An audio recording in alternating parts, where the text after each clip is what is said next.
ભરૂચની ચર્ચાસ્પદ દૂધધારા ડેરીનું સુકાન પુનઃ એકવાર ઘનશ્યામ પટેલને સોંપવામાં આવ્યું। સર્વસંમતિથી ડેરીના ચેરમેન તરીકે ઘનશ્યામ પટેલ તો વાઇસ ચેરમેન તરીકે સંજયસિંહ રાજની વરણી કરવામાં આવી।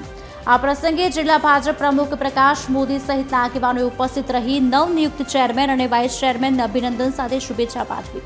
15 બેઠકો માટે જાહેર થયેલી ડેરીની ચૂંટણીમાં ઘનશ્યામ પટેલની પેનલના 10 અને વાગરાના ધારાસભ્ય અરુણસિંહ પેનલની માત્ર 2 અને અપક્ષના 3 ઉમેદવાર વિજેતા બન્યા। અપક્ષ ઉમેદવારોએ પહેલાથી જ ઘનશ્યામ પટેલને ટેકો જાહેર કરી ચૂક્યા હતા, ત્યારે ઘનશ્યામ પટેલને સર્વસંમતિથી ફરી એકવાર ડેરીનું ચેરમેન પદ સોંપાતા તેઓએ ડેરીના વિકાસ અને પશુપાલકોના પ્રશ્નોના નિરાકરણની ખાતરી આપી હતી।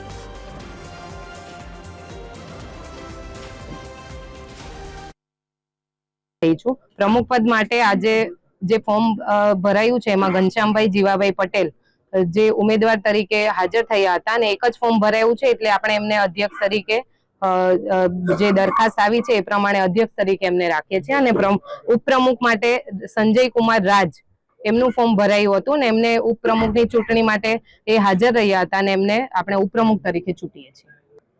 અમારા ભરૂચ જિલ્લા ભારતીય જનતા પાર્ટીના પ્રમુખ મુરબ્બી શ્રી પ્રકાશભાઈ તરફથી અમને ખૂબ સારો સહયોગ મળ્યો છે અને પ્રમુખ તરીકેની જે જવાબદારી મળી છે અમે ખૂબ સરસ રીતે એને નિભાવીશું।